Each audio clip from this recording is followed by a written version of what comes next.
இயற்கை விவசாயம் செய்து பயனடைந்த கள்ளக்குறிச்சி மாவட்டம் தியாகதுர்கம் தாலுகா திம்மலை கிராம வேளாண்மையாளர் ஏ தேவராணி அவர்கள் தரும் யோசனைகள்.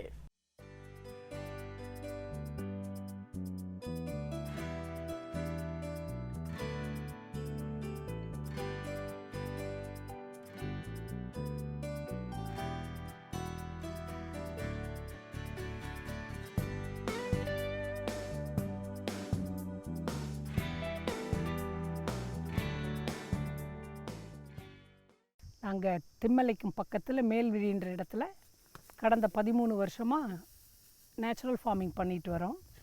பாரம்பரிய அரிசி, பாரம்பரிய நெல் ரகம், மில்லட்ஸ் எல்லாமும் செய்கிறோம். நான் பாலேக்கரோட மெத்தடில் அவரோடதில் ஜீவாமிர்தத்தை யூஸ் பண்ணி தான் ஃபுல்லாக பண்ணுறோம். அப்பப்போ மீன் அமிலம், இது பழங்காடியும் யூஸ் பண்ணுவோம். நம்மளோட மெத்தடை பயன்படுத்தி 16 ஏக்கர்ஸ்க்கு கிட்டத்தட்ட ஆரம்பித்தோம்.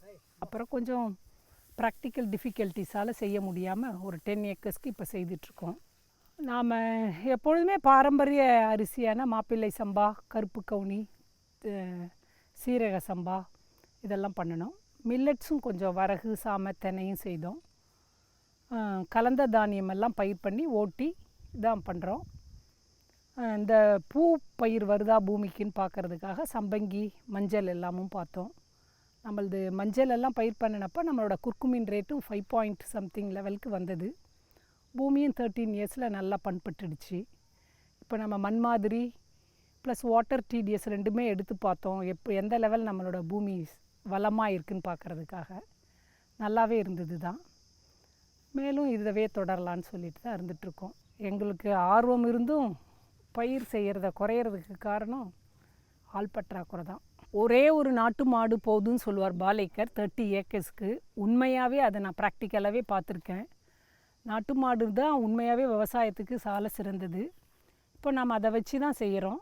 ஜீவாமிர்தம் 200 லிட்டர்ஸ் ட்ரம்முக்கு 10 லிட்டர்ஸ் கோமியம், 10 கிலோ சாணி, 2 கிலோ பயிர் மாவு, 2 கிலோ நாட்டு சக்கரை போட்டு 200 லிட்டர் தண்ணியில் கிளாக் வைஸ் நம்ம ஒரு 30 டைம்ஸ் சுற்றி 3 days ஃபர்மெண்டேஷன் ஆகி தான் நம்ம பூமிக்கு விடுறோம்.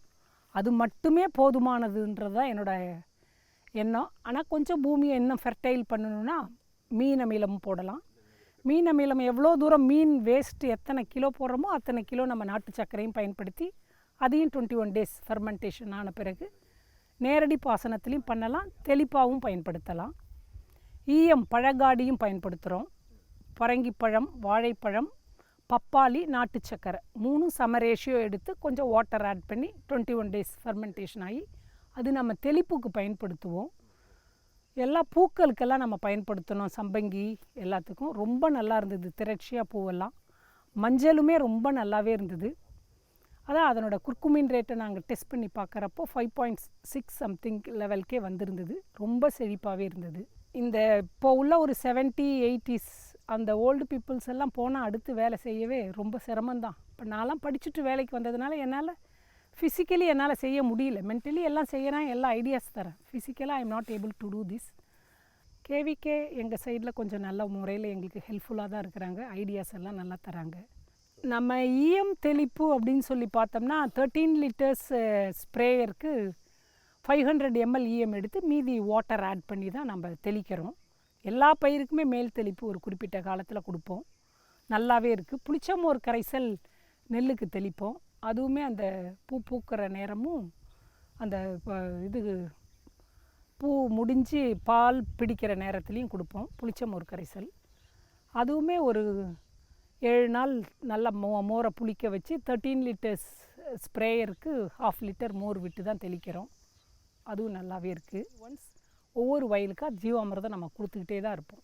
கோமியம் இருக்கிற பட்சத்தெல்லாம் ஜீவாமிர்தம் கொடுத்துட்டு தான் இருப்போம். பூமிக்கு தான் தரோம், நேரடி பாசனத்தில் தான் தரோம். ஃப்ரெஷ்ஷாக அன்னைக்கு போட்ட சாணி பழைய கோமியம் எடுத்து 24 hours வாட்டர் டம்மில் நம்ம வச்சு 24 hours விடுறது தான் அமிர்த கரைசல். அப்படி பயிர் வாடனை மாதிரி தெரிகிறப்ப அமிர்த கரைசல் விடுவோம். பொதுப்படியாக நம்ம ஜீவாமிர்தம், மீன் அமிலம், பழங்காடி 3 தான் கம்ப்ளீட்டாக ரொட்டீனிசமாக. இப்போ வருடம் ஆக ஆக பயிரை பார்க்குறப்பே அதுக்கு என்ன தேவைன்னு தெரிஞ்சு அதுக்கு தக்க மாதிரியே நம்ம கொடுக்க ஆரம்பிச்சிட்டோம். செலவுன்னு பார்க்க போனால் நமக்கு உண்மையாகவே 0 பட்ஜெட்டுன்னு அவர் சொன்னது சரியான ஒன்று தான். ஏன்னா நம்ம நாட்டு மாடு அது தர கோமியம் சாணி. நம்ம எவ்ரி இயர் உளுந்து பயிர் பண்ணுவோம். அந்த உளுந்து மாவே வச்சுக்கிறோம். நாட்டு சக்கரை மட்டும்தான் வெளியிலேருந்து வாங்கிட்டு வரோம். ஏன்னா நமக்கு அந்த சூழல் உருவாகலை.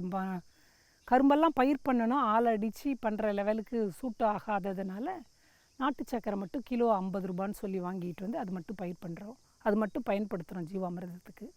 0 பட்ஜெட்டு தான், ஒன்றுமே இல்லை. நம்ம சில சமயத்தில் வெல்லம் இல்லைன்னா கரும்பையே நல்லா நசுக்கி போட்டுடுவோம். பனம்பழம் கிடைச்சாலும் பனம்பழத்தையும் போட்டு அதில் யூஸ் பண்ணுவோம்.